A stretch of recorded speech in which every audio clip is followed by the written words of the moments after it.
What's up? It's Andy, and I'm here today to give you a couple selections for No House Advantage's Week 11 Pick'em contest.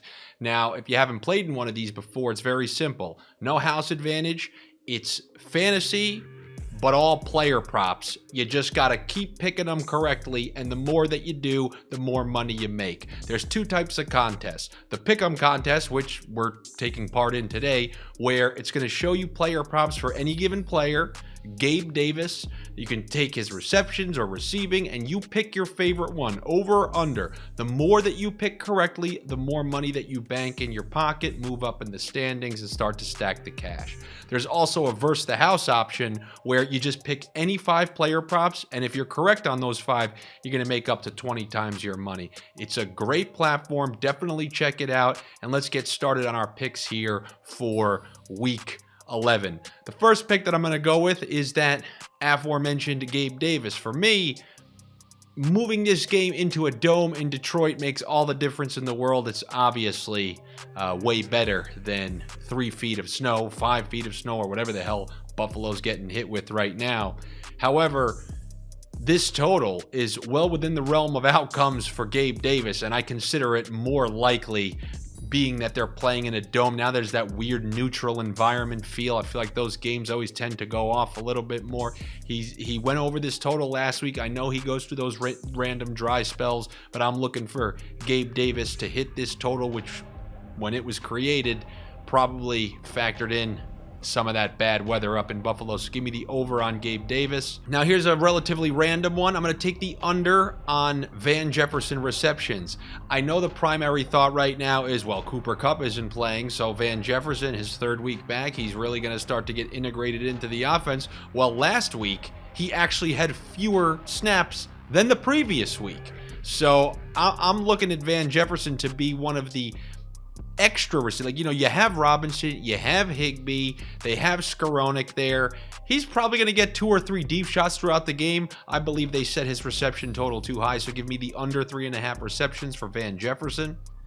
Then I want the over 51.5 receiving yards for Brandin Cooks. Brandin Cooks definitely had a lackluster year, was hoping to get traded by the deadline. He had some nagging injuries, but this is the first week I think we're going to see him fully healthy. He got full practices in before the end of the week, which means he should have a full snap count at home in a dome. We know that he can take a huge amount of the targets that come. He's one of the biggest target hogs that has been, especially when he's been healthy. You're really just looking at him, Nico Collins, and a few spread around sporadically. But in a game against Washington, who I believe is, I think they're letting up around like 230 passing yards per game, you got to like the over on Brandin Cooks, especially when we've seen him do it with this quarterback time in and time out last year. They just haven't been able to get in a groove this year between the health and a couple other issues. But I'm looking for that one to hit this time around in Houston.